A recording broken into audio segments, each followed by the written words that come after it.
Bismillahirrahmanirrahim. Assalamualaikum warahmatullahi wabarakatuh. Alhamdulillah wassalatu wassalamu ala rasulillah. Allahumma salli ala sayyidina Muhammad wa ala ali sayyidina Muhammad. Allahumma allimna ma yanfa'una wanfa'na bima 'allamtana innaka antal alimul hakim. Rabbi shrah li sadri wa yassir li amri wahlul 'uqdatam min lisani yafqahu qawli. Allahumma faqihna fid din, dalamkan ilmu agama kami, wa 'allimna ta'wil, ajarkan kami pemahaman yang benar. Warzuqna fahmal mursalin, berikan kami pemahaman seperti yang kau berikan kepada para nabi-nabimu, wali-walimu, ya arhamar rahimin. Engkau lah maha penyayang di antara semua yang penyayang. Bang Alvin Firdaus beserta seluruh tim yang ada di Pontianak, tim yang ada di Riau, bapak-bapak, ibu-ibu, abang, kakak, adik, kawan, sahabat hijrah bersama Ustadz Abdul Somad yang dimuliakan Allah Subhanahu wa ta'ala. Mulia karena iman dan Islam, mudah-mudahan istiqomah dalam iman dan Islam. Tema kita malam ini tentang kecewa. Kecewa itu adalah rasa tidak senang disebabkan tidak sesuai harapan. Jadi 4 penting, 4 poin. Yang pertama rasa, yang kedua tidak menyenangkan, yang ketiga disebabkan, yang keempat tidak sesuai harapan. Kita jelaskan satu persatu. Yang pertama tentang rasa dulu, bahwa yang namanya kecewa ini bukan benda, bukan rumah, bukan mobil, bukan tangan, bukan fisik, tapi dia adalah perasaan di dalam. Kalau sudah bercerita tentang perasaan, maka ada rasa like and dislike, suka dan tak suka, senang dan tak senang. Masuk poin yang kedua, tidak menyenangkan. Rasa bahagia, rasa senang, rasa sesuatu yang membuat hati berbunga-bunga, ini menyenangkan. Rasa terbagi dua, satu senang, satu tak senang. Yang tidak menyenangkan, putus asa, kecewa, sedih, takut. Dia masuk ke dalam cabang dari sedih. Kalau takut itu akan datang, takut mati, takut sakit, takut nganggur, takut itu takut sesuatu yang belum terjadi. Kalau sedih, sesuatu yang sudah terjadi. Dan kecewa itu adalah masuknya ke dalam jenis yang sudah terjadi. Belum pernah ada orang kecewa kepada sesuatu yang akan terjadi. Saya kecewa nih dengan si Ani. Kenapa? Inilah nanti akan datang. Nggak bisa, itu berarti takut. Cemas itu akan datang. Dia cabang dari sedih. Takut, sedih, lalu kemudian cabang dari sedih tadi kecewa, lalu kemudian putus asa, kehilangan harapan, dilanjutkan dengan stres, akhirnya depresi, akhirnya bunuh diri. Nah, jadi kecewa ini, kebanyakan orang bunuh diri berawal dari kekecewaan yang amat sangat dalam. Rasa tidak senang disebabkan, jadi ada penyebabnya. Bukan tidak ada angin, tak ada hujan, tiba-tiba datang saja, tidak begitu. Ada penyebabnya, disebabkan, ada pemicunya, atau dia sesuatu yang menumpuk, bertumpuk, lalu dipicu oleh kejadian kecil menjadi ledakan yang besar, kekecewaan yang amat sangat besar. Apa penyebabnya? Yang keempat adalah sesuatu tidak sesuai harapan. Jadi kalau begitu, dari mana datang kekecewaan? Kekecewaan datang dari harapan. Setiap orang yang hidup pasti ada harapan. Kalau begitu, setiap orang hidup pasti kecewa. Semakin besar harapan, semakin besar kekecewaan. Semakin minim harapan, semakin minim kekecewaan. Kalau orang tidak punya harapan, dia tidak pernah kecewa. Tapi siapa yang tidak punya harapan, berarti dia sudah putus harap. Nah, jadi yang mau kita kaji adalah rasa tidak menyenangkan disebabkan tidak sesuai harapan. Lalu kemudian harapan ini dibagi lagi beberapa harapan, itu dibagi kepada beberapa poin penting. Yang pertama, harapan kepada keadaan. Harapan kepada keadaan. Berharap besok pagi cerah. Ternyata hujan lebat, mendung, banjir, kecewa dengan keadaan. Nah, maka di luar ekspektasi, di luar keinginan, di luar pengharapan, yang muncul ada kekecewaan. Orang kalau kecewa itu bisa jadi dua. Kalau dia meledak-ledak, dia menjadi marah, maka orang mencaci maki hari. Apa ini? Yang kedua, tidak marah, dia menjadi amat sangat sedih yang sangat dalam. Aduh, kok begini ya? Itu. Mana yang lebih berbahaya? Yang lebih berbahaya kalau diam dan menarik ke dalam. Itu dalam, kata orang dalam banget. Itu kecewanya itu bisa. Kalau marah itu marah justru lepas dia, meledak-ledak habis. Tapi kalau diam, menggerogot ke dalam seperti api dalam sekam, membara, membakar diri sendiri, habis. Kecewa terhadap keadaan. Salah satunya tentang cuaca. Siapa saja bisa terjadi, termasuk ustadz berharap nanti tausiah di Tanah Lapang stadion akan ada cuaca yang bersahabat. Ternyata hujan lebat. Jadi kalau begitu bagaimana menghilangkannya? Apakah sebelum itu kita berharap, serahkan aja pada Allah, ya terserahlah ya Allah, mau hujan mau apa aku terima saja? Tidak bisa begitu. Itu kita punya harapan, kita punya pilihan antara hujan lebat dengan ayam tentram. Kita mau yang tenang karena jamaah bisa ramai datang. Pertama kita berusaha, berdoa seperti malam penggalangan dana untuk Palestina. Kita selalu siap dua. Kepada jamaah harap bawa kresek, bawa plastik, bawa mantel hujan. Nanti kalau hujan kita siap-siap, kita sama-sama berdoa ya. Nah, jadi di antara mengobati kekecewaan itu adalah siap mental untuk menghadapi apapun yang datang. Mau hujan siap, mau tidak hujan tentu saja lebih siap, karena memang itu harapannya. Dan ternyata tidak hujan, ya alhamdulillah. Andai turun hujan, jamaah sudah siap. Kita sudah besarkan hati jamaah. Saudara kita di Palestina sedangkan hujan peluru aja, hujan TNT 30 ton mereka tahan. Masa kita hujan air kita nggak kuat? Nah, jadi kita udah siapkan. Mungkin beban beratnya ini semen 1 sak 50 kilo. Beda antara orang siap dengan tidak siap. Kalau kita udah kasih tahu ini nanti ada semen 1 sak beratnya 50 kilo, dia siap. Tapi kalau dia tidak tahu, dia sangka bungkus kerupuk, rupanya bungkus semen. Walaupun beratnya sama, kesiapan mental tidak ada. Nah, jadi siap apapun yang terjadi, walaupun kita tetap punya harapan. Ada usaha, ada ikhtiar, berdoa kepada Allah, setelah itu bertawakal. Bismillah tawakkalna 'ala Allah, la haula wala quwata illa billah. Ternyata terjadilah apa yang terjadi. Beberapa kali kita mengalami itu. Hujan lebat di Pasaman Barat, di Pontianak Al-Gadriah. Kita menganggap ya selalu ada hikmahnya.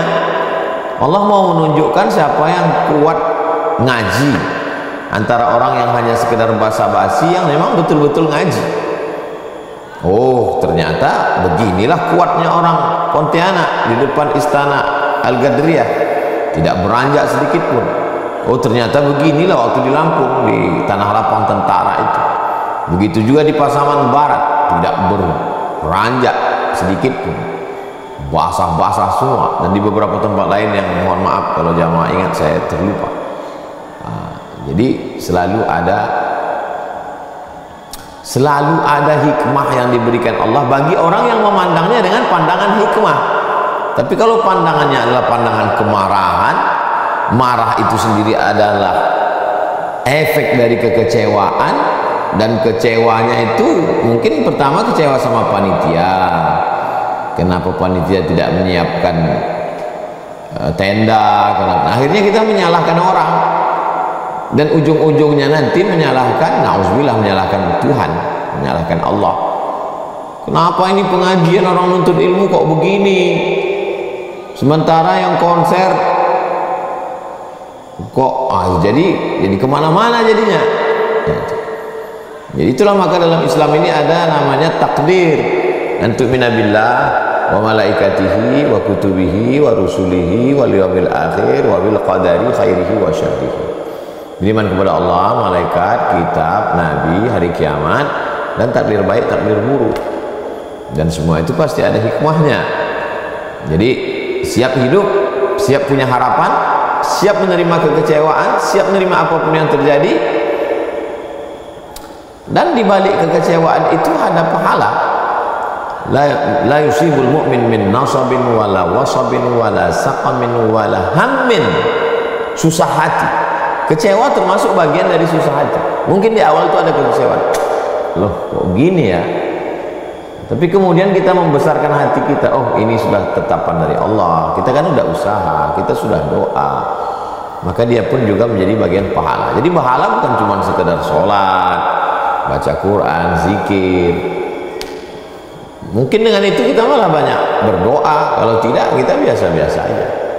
Nah ini tentang kekecewaan terhadap keadaan cuaca sebagai salah satu contoh situasi. Yang kedua adalah kekecewaan terhadap benda. Kecewaan terhadap benda, contoh yang menanam padi misalnya. Menanam padi berharap padinya penuh, ternyata begitu dipetik padi kosong, dimakan wereng, dimakan tikus. Kecewa karena tidak sesuai dengan harapan. Ekspektasi ini akan panen sekian ton, ternyata habis semua. Maka apa yang kita lakukan ketika itu? Tidak ada yang bisa dilakukan selain menarik napas panjang, mengingat Allah Subhanahu wa ta'ala, bahwa hubungan saya dengan Allah ini bukan antara majikan dengan pembantu, bukan antara bos dengan karyawan. Hubungan kita dengan Allah ini adalah antara khaliq dengan makhluk. Kita dengan Allah ini nggak bisa komplain seperti karyawan kepada direktur. Hubungan kita dengan Allah ini kal mayyit baina man yaghsilu, seperti mayat dengan orang yang memandikannya. Saya kalau sudah jadi mayat dimandikan orang, mau dibelokkannya kepala, mau dibengkokkannya tangan, mau kaki, itu terserah dia lah. Begitulah hubungan kita dengan Allah Subhanahu wa ta'ala. Tapi silap-silap mengkaji masalah ini, orang nanti jadi apatis. Saya tidak mau juga kita mengkaji masalah kecewa ini, mengembalikannya kepada Allah, lalu kita menjadi orang yang jabriyah. Nah udahlah, kita seperti wayang aja, mau dipukulkan kemana terserah. Kamu nggak nanam padi musim ini, ya terserah aja lah, saya nggak ada. Nanti kalau saya tanam padi saya ada harapan, kalau saya ada harapan akan ada kekecewaan. Supaya nggak kecewa ya nggak usah ada harapan, nggak ada harapan ya nggak usah nanam padi. Itu apatis namanya, itu jabriyah, bukan ahlu sunnah wal jamaah. Terus yang ahlu sunnah jamaah itu gimana?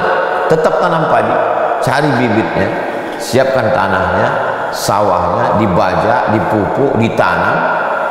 Setelah itu berdoa kepada Allah Subhanahu wa ta'ala, kalau panen ini berhasil ya Allah, aku akan keluarkan zakat, aku akan bersedekah. Seandainya terjadi tidak seperti yang diharapkan, berikan aku kesabaran.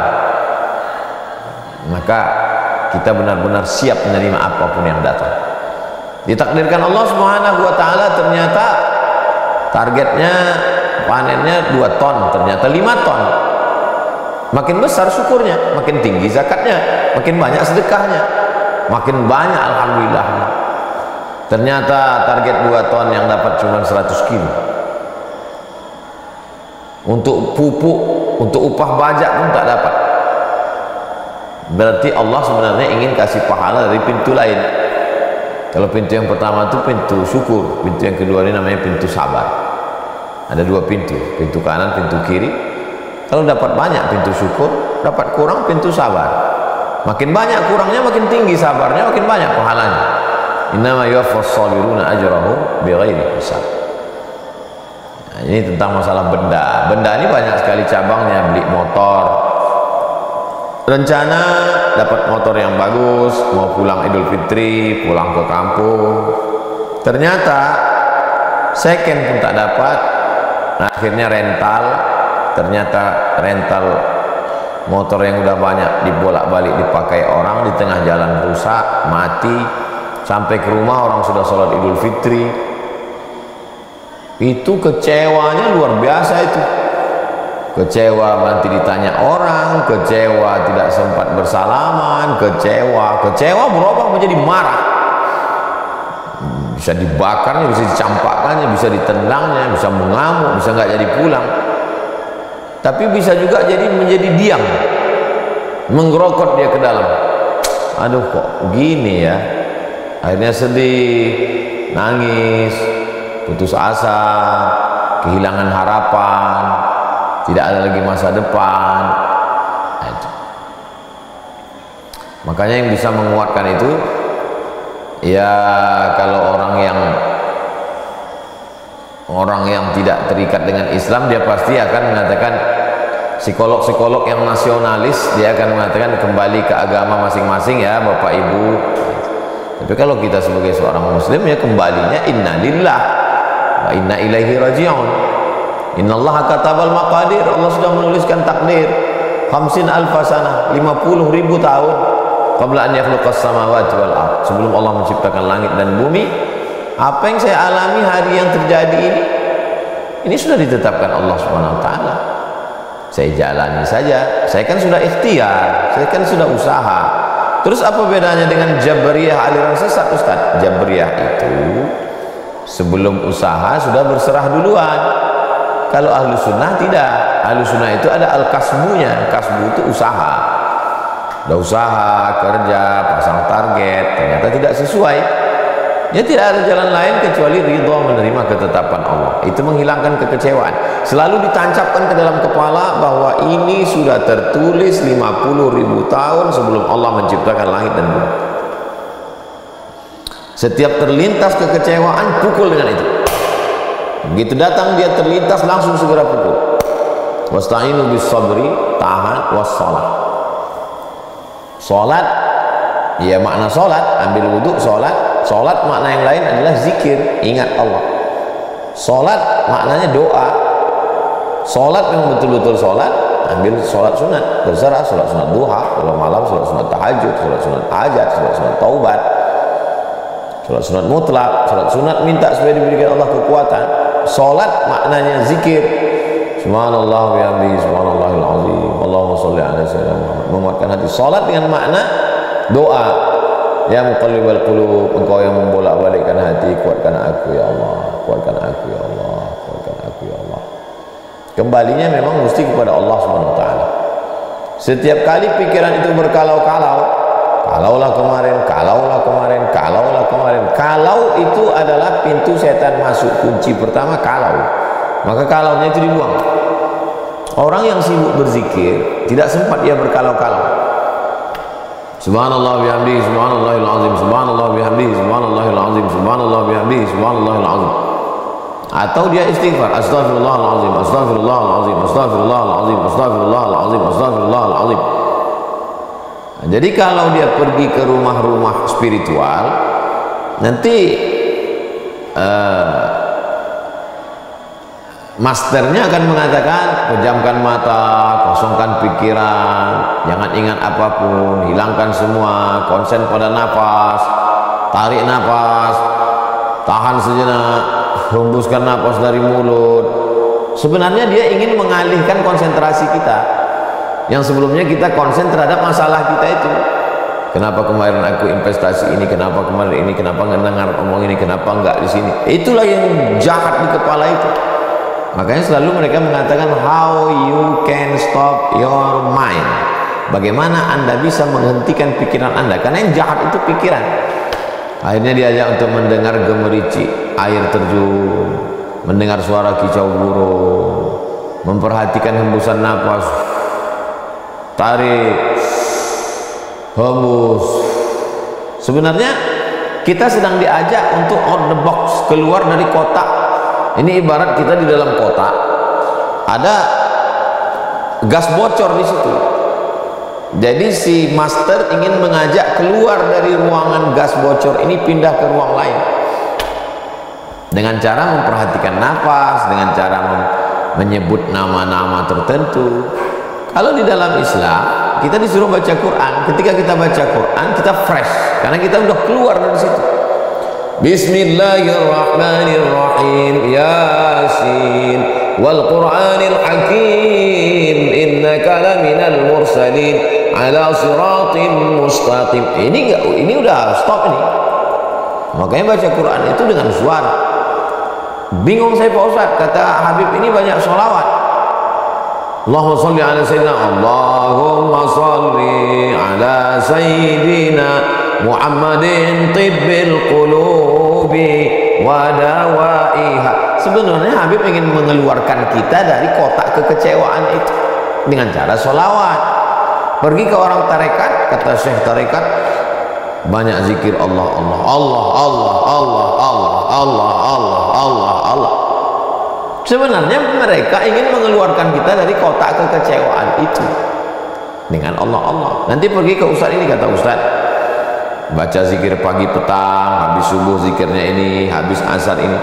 Mereka tidak menjelaskan apa tujuannya, yang penting zikir aja. Sebenarnya mau zikir pagi petang, mau maksurat, mau zikir Allah Allah, mau zikir subhanallah bihamdihi, mau sholawat, kita sedang diajak menghentikan ini, yang nakal, yang jahat ini, lalu kita dibawa keluar dari kotak kekecewaan kepada kotak harapan baru.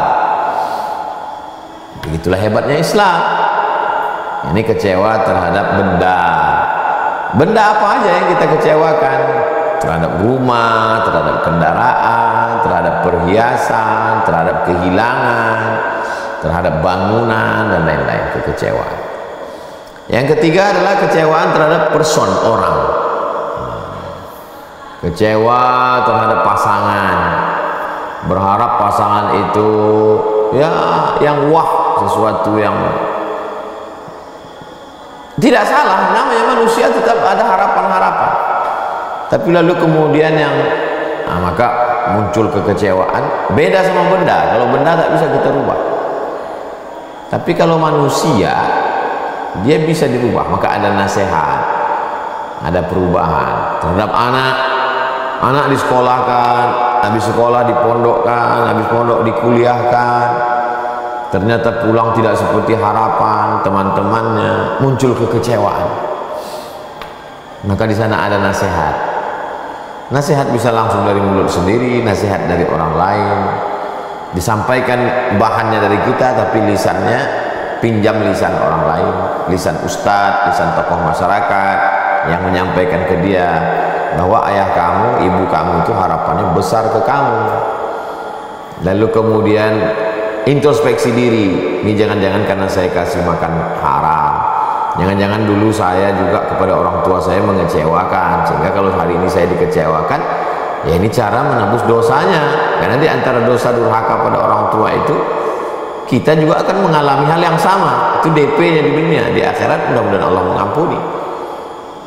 Kecewa terhadap tetangga, kecewa terhadap teman, kecewa terhadap atasan, kecewa terhadap begitu banyak target-target kita dalam hidup, dan ternyata tak sesuai dengan yang kita harapkan. Akhirnya kita jatuh dalam lubang kekecewaan. Semakin dalam kita biarkan diri kita, semakin tenggelam, semakin sakit, semakin merana, semakin kecewa, semakin putus asa, semakin depresi, makan obat tidak selesai, konsultasi, konsultan juga tidak memberikan solusi, dia kasih obat tidur, akhirnya fatal, bunuh diri. Makanya tidak ada jalan lain. Ya ayyuhalladzina amanu, hai orang beriman, ista'inu, minta tolong, bisabri, dengan sabar, was sholat. minta tolongnya hanya kepada Allah. Inna lillah, kita dari Allah, wa inna ilaihi raji'un, dan kita pun akan kembali kepada Allah subhanahu wa ta'ala. Ustaz mengalami kekecewaan dalam hidupnya. Saya sudah menyusun bahwa saya nanti akan ke Mesir tahun 98, selesainya 2002, 4 tahun. Habis itu nanti saya akan langsung ke Sudan, berarti 2 tahun. Habis itu nanti saya akan lanjut lagi S3 3 tahun. 3, 2, 3, berarti 9 tahun. Sebelum umur 30 saya mesti doktor. Berarti kalau sudah doktor nanti saya akan pergi ke Malaysia, membawa ijazah saya itu, ijazah S1, S2, S3 akan saya bawa ke Malaysia atau ke Brunei Darussalam, karena saya tidak ada harapan di Indonesia karena saya tak punya orang dalam. Susah kalau untuk lulus jadi dosen, maka saya terpikir berarti saya modal ijazah itu saya akan jadi dosen nanti di Kuala Lumpur sebelum umur 30. Kalau saya sudah jadi dosen, saya akan jemput emak dari kampung, saya akan bahagiakan dia. Ternyata tidak sesuai, baru S1 sudah pulang, 2002 pulang, pontang-panting di Malaysia 1 tahun, habis dari Malaysia ke Maroko 2 tahun, dari Maroko pun nggak bisa langsung S3, pulang dulu, pontang-panting setahun, habis itu baru lulus dosen. Tapi setelah saya urut-urut ke belakang, andai dulu mulus-mulus aja, mungkin dalam dunia sukses tadi sukses. Tapi ternyata dunia ini tidak sesimpel yang dibayangkan. Mungkin secara studi saya akan lulus S1, S2, S3, tapi untuk menghadapi hidup diperlukan ketangguhan, dan skenario Allah itu lebih indah.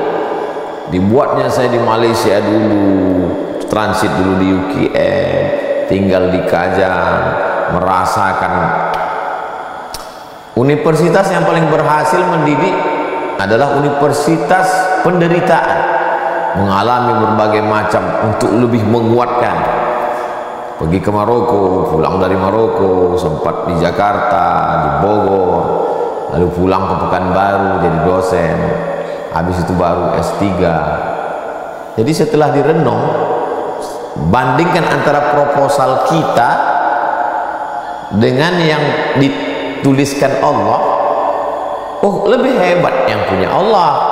Ternyata proposal saya ini mulus-mulus aja. Kalau mulus-mulus aja, ya kendaraannya kendaraan yang biasa aja. Tapi kalau jalan berlumpur, naik ke Batu Tilang, itu kendaraan yang dahsyat, yang luar biasa. Kalau hanya danau yang tenang-tenang, itu bahteranya biasa, nakodanya pun biasa.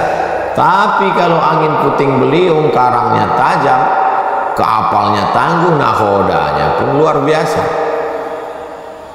Tapi kita baru bisa ngomong begitu kan setelah melewati, ketika sedang berada di tengah pukulan ombak yang dahsyat itu. Maka yang menolong kita itu ya teman, ya saudara. Orang yang menang, dia punya banyak teman. Orang yang kalah, dia punya sahabat sejati. Nah, jadi ketika kita sedang berada di pukulan angin kencang itu, ingatlah siapa yang memberikan kita kekuatan, siapa orang-orang yang menyabarkan kita. Itu teman yang jangan sampai dilepas, karena mereka adalah obat segala kekecewaan. Kekecewaan itu bisa dihilangkan dengan persahabatan, persaudaraan. Maka persaudaraan karena Allah Subhanahu wa taala. Makanya kata Nabi, rajulani, 2 orang, tahabba fillah, berkasih sayang karena Allah, ijtama'a alaihi, bertemu berkumpul karena Allah, wa tafarraqa alaihi, berpisah pun juga karena Allah. Banyak teman ketawa, tapi tak banyak teman menangis. Nah, jadi di antara yang mengobati kecewaan itu adalah teman, sahabat. Kita kalau sedang kecewa itu seperti hanyut di sungai, semua kita tarik. Jangankan bambu lapuk, rumput lapuk pun kita tarik, karena kita sedang hanyut. Tapi ketika ada orang yang mengulurkan tongkatnya saat itu, wah itu luar biasa. Kebanyakan malah bertepuk tangan menikmati melihat orang hanyut. Tapi ketika ada satu orang yang mengulurkan tongkatnya, nah ini luar biasa. Jadi sebenarnya di balik itu ada hikmah-hikmah. Hanya saja melihat sesuatu dengan hikmah itu kan perlu kacamata.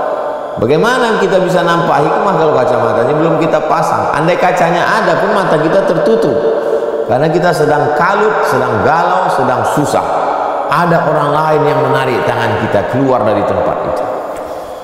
Kak, ketika itu dia katakan, dunia ini luas loh. Apa yang kau alami ini belum ada apa-apanya dibandingkan dengan Nabi Ayub alaihissalam, dengan Nabi Nuh alaihissalam. Makanya orang selalu senang mendengar ceramah. Kami kalau dengar tausiah itu Ustaz, rasanya kok dada ini lapang gitu ya. Karena Ustaz biasanya bercerita tentang kesedihan, bercerita tentang musibah, bercerita tentang kematian, cerita tentang makna syukur, cerita tentang satu sisi kita sedang dikeluarkan. Kalau dalam keadaan kecewa di rumah, buka handphone, lihat update orang kok ya makin kecewa, lihat postingan orang makin dalam, nonton TV juga, maka tidak ada jalan lain kecuali ambil wudhu, berbisiklah ke tanah supaya malaikat-malaikat di langit memintakan rahmat kepada Allah Subhanahu wa taala. Karena tak ada lagi tempat mengadu di bumi. Lalu kemudian setelah itu kalau ada kawan sahabat yang menolong, maka itu teman sejati. Menyibukkan diri dengan berzikir. Orang yang sibuk berzikir sampai lupa berdoa, maka Allah berikan dia afdal mimma sa'ala sa'ilun. Allah berikan dia lebih baik daripada yang diminta oleh orang yang meminta. Puncak dari kekecewaan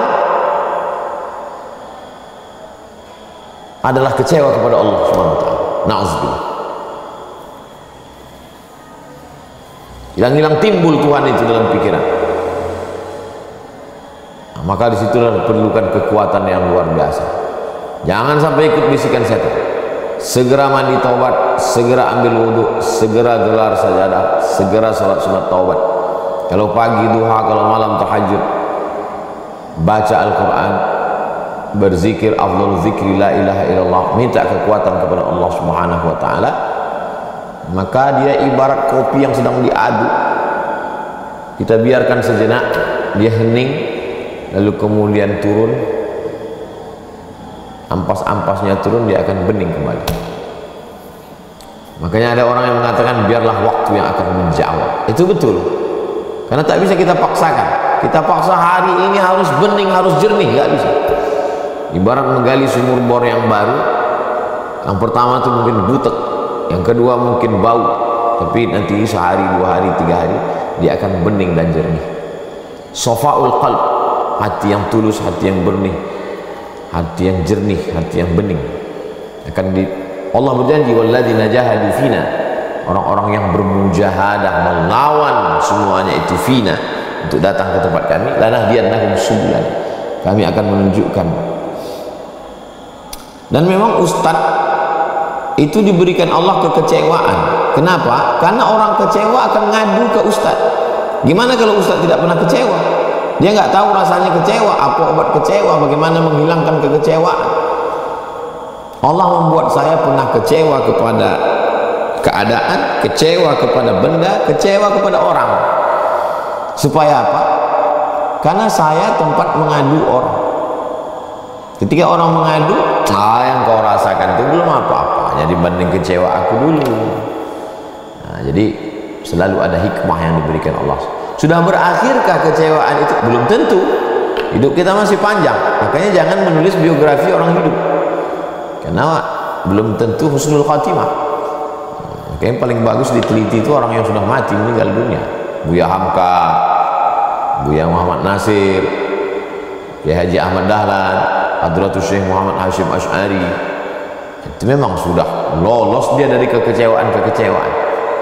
Kalau kita, apalagi Ustadz ngomong, itu ujiannya langsung cash and carry. Bicara jangan pernah kecewa, langsung aja Allah berikan. Dan saya pengalaman pribadi, saya tak boleh mengecewakan orang. Kalau sampai saya kecewakan orang,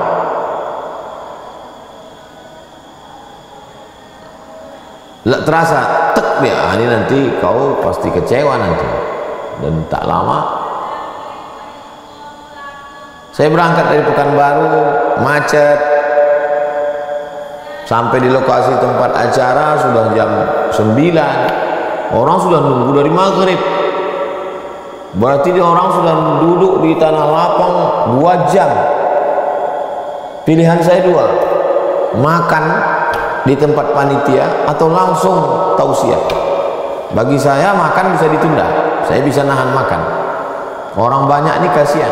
Menurut saya langsung tausiah. Tapi rupanya ada orang yang kecewa, orang yang sudah menggorengkan burung puyuh. Kami susah-susah menangkapkan puyuh Pak Ustadz, sudah menggulaikan. Mampir dulu Pak Ustadz, aduh saya nggak bisa. Nah, itu dalam hati, berarti kau udah mengecewakan, nanti kau pun akan kecewa.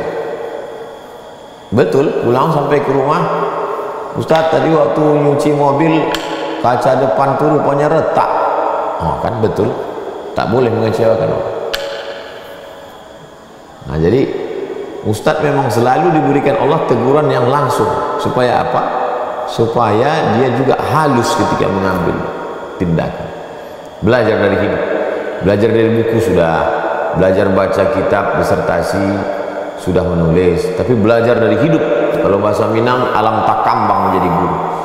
Alam yang terkembang, pengalaman sehari-hari adalah guru-guru terbaik. Kalau kita mau merenung sejenak, kita membandingkan, faksusil qasas, ceritakan kisah-kisah itu la'allahum yatafakkarun, mudah-mudahan mereka berpikir.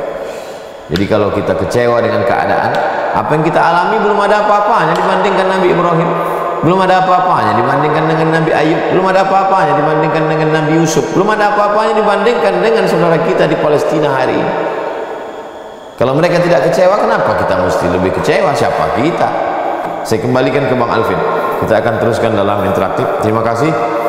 Wassalamualaikum warahmatullahi wabarakatuh.